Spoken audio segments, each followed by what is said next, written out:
اسلام میں کوئی جہیز نہیں، قطعاً کوئی جہیز نہیں۔ البتہ اس معاملے میں ہمارے ہاں ایک مغالطہ ہے، وہ سمجھ لیجیے۔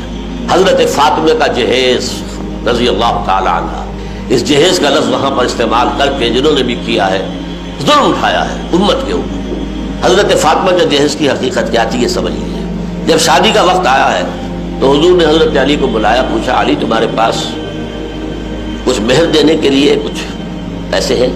عرض کیا حضور میرے پاس کچھ نہیں ہے۔ پھر کہہ رہا ہوں میں وہ فقراء صحابہ میں سے تھے۔ حضور نے کہا تمہارے پاس وہ ایک زرہ ہوتی تھی؟ جی ہاں زرہ تو ہے۔ لیکن حضرت علی نے جواب کیوں دیا نفی میں کہ زرہ کوئی دولت تو نہیں ہے، وہ تو جہاد کے لیے ایک اسلحہ ہے۔ فرمایا جاؤ اسے بیچو یا گروی رکھو اور قرض لے کر آؤ، اس لیے کہ بہرحال مہر تو شرط ہے، مہر تو دینا۔ وہ گئے اپنی زرہ لے کر بازار میں، حضرت عثمان نے 30 درہم میں خرید لی۔ وہ پیسے لا کر حضرت علی نے رکھ دیے حضور کے سامنے، اس میں سے کچھ آپ نے اندر بھجوا دیے دلہن کو تیار کرنے کے لیے، کوئی اس کا اچھا لباس، کوئی خوشبو، کوئی چیز تو ہو، اور باقی سے وہ سامان بنایا۔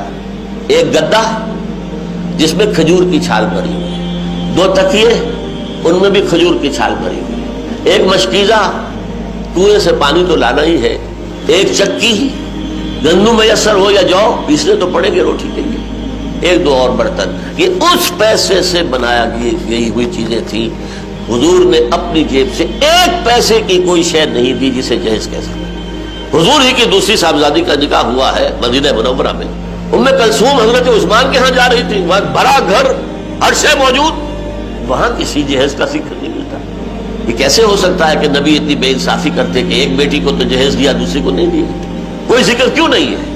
وہاں سرے سے کوئی ضرورت تھی ہی نہیں، گھر میں ہر شے موجود ہے ضرورت کی۔